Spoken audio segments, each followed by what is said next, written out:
नमस्कार, विनास किचनमध्ये स्वागत आहे आपलं. चला, आज आपण ह्या दुधीला कोणच खात नाही, लहानांपासून मोठ्यांपर्यंत अजिबात कोणाला आवडत नाही आणि नेहमी प्रश्न पडतो की आपण ह्याचं काय तयार करायचं आणि तसं स्वस्त पण आहे. तर मी आज बघा हलवा तयार करते आणि हा हलवा छोट्यांपासून मोठ्यांपर्यंत सगळेजण खाणार आहेत. तर इथे बघा मी नख लावून देठाकडे जरा चेक केलं की हा दुधी कोवळा आहे का, कारण बरेच जण म्हणतात की असं चेक केला की दुधी कोवळा निघतो म्हणून. पण नख तर इझी जात होतं, पण तसं काही वाटलं नाही मला. तसं बघितलं तर दुधी मला जुनच वाटला, कारण ही काय बीत पण तयार झाली आहे त्याच्यामध्ये, पण बी अशी कोवळीच आहे. तरी सुद्धा आपण नको घेऊया, कारण जर कोवळा दुधी असेल तरच साल वापरायचं. जर दुधी जून असेल तर साल पण काढायची आणि आतमध्ये जो बीचा भाग आहे ना, तर तो पण काढून टाकायचा आणि नंतरच दुधीला किसायचं. तर इथे बघा मी असा दुधी व्यवस्थित कट करून घेतलाय आणि आता आपण त्याची साल पण काढूया आणि आतमध्ये जो पार्ट आहे तर तो पण काढून टाकूया. हा बघा बीचा, तर मी तुम्हाला दाखवते, कारण तो मग परत हलव्यामध्ये आपल्याला शिजायला वगैरे ना थोडा कडक लागणार आणि वेळ जाणार त्याच्यात, त्याच्यामुळे काढून टाकलेला बरं आहे. तर मी बघा इथे असं साल काढून घेतले त्याचं. जर कोवळा असताना तर साल वापरली असती तरी चाललं असतं, आणि साल वापरली की आपला हलवा सुद्धा ना एकदम हिरवागार होतो. तर आता हा तर जून मिळालाय मला, त्याच्यामुळे मला साल ही काढून टाकावीच लागणार आहे. तर इथे बघा असा आपण बीचा पार्ट सुद्धा काढला, तो आतमधचा, कारण तो सुद्धा कडक कडक लागणार आहे किंवा बिया दिसणार आहेत हलव्यामध्ये. त्याच्यामुळे मी अशा बिया सुद्धा ह्या सगळ्या काढून टाकल्यात. आणि आता आपण दुधी जेव्हा किसणार ना तेव्हा एकदम फास्ट किसायचा हा दुधीला, कारण काय आहे सांगते तुम्हाला, हा दुधी ना लगेच काळा पडतो, जसं सफरचंद पडतो तसं.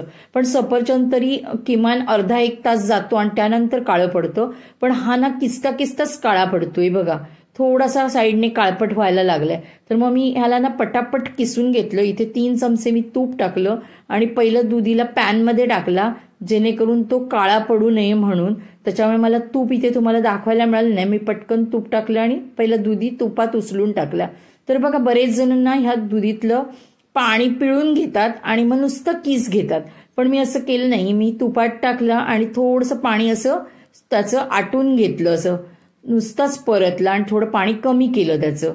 आता बघा हा 1 बाऊल दुधी आहे, तर मी इथे पाऊण बाऊल ह्याला दूध वापरले. बघा तुमच्याकडे दूध असेल तर तुम्ही दूध वापरू शकता.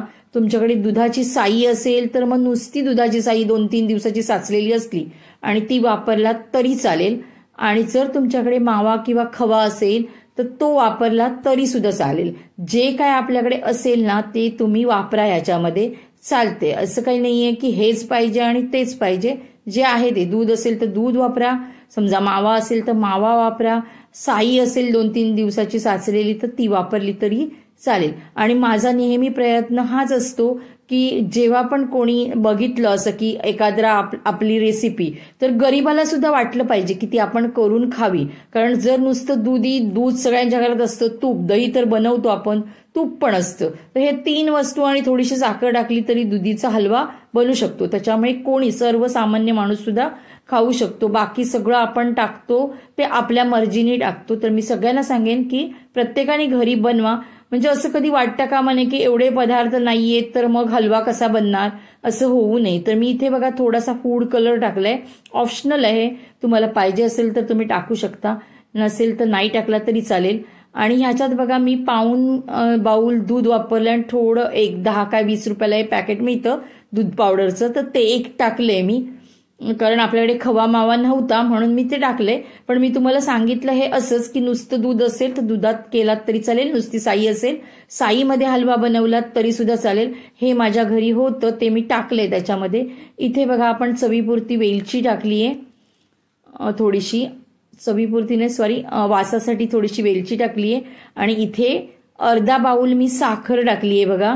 तर तुम्हाला जितकं गोड पाहिजे ना तेवढी साखर टाकू शकता तुम्ही, पाऊण बाऊल पण साखर टाकू शकता, कसं तुमच्या मर्जीवर आहे गोड किती पाहिजे ते. आणि सगळं बघा दूध व्यवस्थित आपण असं सुकवून घेतलंय आणि त्यानंतर साखर सुद्धा व्यवस्थित मिक्स करून घेतलीये. हे बघा ड्रायफ्रुट्स असतील तर टाका, नसतील तर नाही टाकलं तरी चालेल. नुसतं दूध, मी म्हटलंय तुम्हाला ह्याच्या आधी सुद्धा, दूध, दुधी भोपळा घेतलात आणि साखर आणि वेलची, हे 4 वस्तू टाकल्यात तरी चालते, दुधीचा हलवा तयार होणार आहे. तर इथे बघा मस्तपैकी ह्याच्यातलं दूध वगैरे आटलंय, साई ह्याचं व्यवस्थित अगदी सुखा झालाय तो बघा. साईडसून तुम्हाला दिसत असणार आहे की साखरेचाच पाक झाल्यासारखा दिसतोय. म्हणजे व्यवस्थित दूध आपण ह्याच्यातलं सगळं आटवून घेतलंय.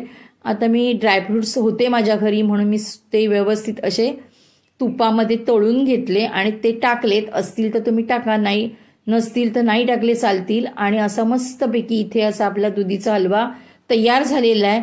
तर असा माझ्या पद्धतीने तयार करा. आज गुरुवार होता, उपवास होता, प्रसादासाठी मी हा दुधीचा हलवा तयार केला. तसाही दुधी अजिबात आमच्या घरात खात नाही कोण, तर मग मी त्याचा असा उपयोग केला की चला हलवा तरी बनवूया म्हणून. तर इथे असा आपला दुधीचा हलवा तयार झालेला आहे. हा बघा, आणि किती छान तयार झालाय तो. वास तर घरात पूर्ण दरवळतोय. धन्यवाद.